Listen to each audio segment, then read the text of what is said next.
This video is sponsored by Bipolar Broadheads, Wheeler's Whitetails, Hunter Safety System, Third Arm, Extreme Archery Products, Plot Watcher, and Virtual Sign-In Board. Welcome to Reality Hunt Club. This webisode, we're talking about our fall planning. I also discuss about what we did or did not do in the spring and summer.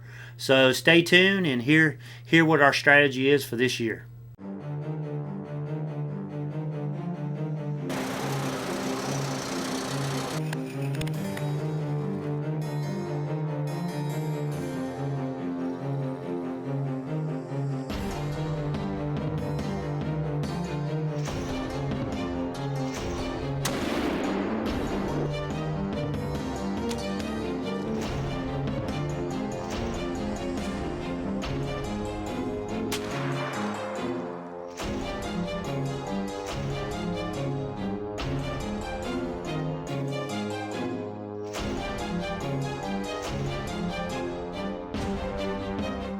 Well, we had planned on planting everything in soybeans like we did the year before that. I mean, last year was just awesome. We had standing beans.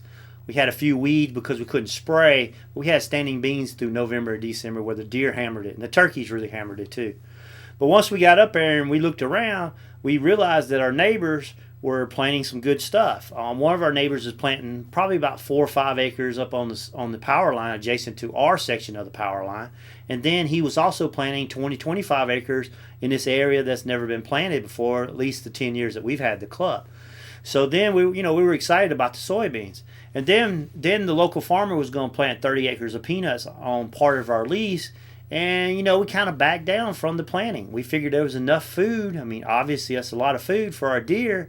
And we just run trail cameras over that and just kind of wait and put our efforts toward the fall, early fall, late fall food plots, put them there. One side note is we talked to the guy that planted the soybeans and he was really upset. He actually had crop permits to shoot the deer because they were just devastating his soybeans, which we know. That's one reason why we don't plant we don't plant in rows, We had a 2-row planter, and one year we planted, plus we had it around electric fence. You guys saw those videos. And the deer just went up and down the rows and systematically ate it all. So he was very upset about that, but he didn't want to shoot the deer because he knew we hunted them, plus he didn't want to waste the meat. So he didn't shoot them, but he was very upset. And he swore he wasn't going to plant anything that deer eat. He was going to plant cotton and maybe some corn, harvest the corn before they get it off the stalks and stuff like that. But I thought that was kind of interesting. So we had it easy this spring, summer, but I think this one year, we won't get it again. We're going to have to plant next spring and summer just because he won't put anything on the plate for the deer to eat. So since we didn't plant in the spring and summer, we decided that we'd plant some early food plots in August. So we planted 4 acres of iron clay peas, also known as field peas. They did really good. We planted them using the drill that we used for soybeans last year. And as you can see in this photo, this is where we planted them on the power line. They were doing really good. The deer were eating the soybeans and they were staying out of the peas. But up until last week or so, the deer have turned on the peas. As you can see, Tad and I were hunting, which this video is coming later on, and you can see this doe just devastating going down and eating the peas. You watching it right now. You can just see how she likes those peas, those young, fresh, tender growth. We also planted 6 acres on this other field behind the peanuts. And what we did was we got some leftover soybeans and peanuts that the farmer didn't plant, and we decided to throw them in the ground. Now the peas and the peanuts and the soybeans, we know they'll last us till the first good frost, which is normally the second week in November. So it's more of an early draw attractant. And, we had the land and we had the seed and, we bought the iron clay peas and we decided to go ahead and try to attract the deer to our property, in the early season. So hopefully we won't get a good strong frost, but the way it's looking, the deer are eating the iron clay peas very fast. It looks like they devastated about half of that 2 acres within a week's time. Now the soybeans and the peanuts are doing pretty good. The soybeans are up around the knees, which is really good because we've had some really good rain. And the deer seem to be staying out of the soybeans, those young soybeans, and instead hitting the peanuts in the field. Okay, then October 1st comes rolling around. We plant what we call our roadbed food plots. We lease from timber companies, And we don't, timber companies, their fields is pine, so there's not really many places you could plant. So we plant the road beds. We buy oats from a local farmer. We've talked about this before. We go over there and we get 5, 6, 55-gallon drums worth of oats.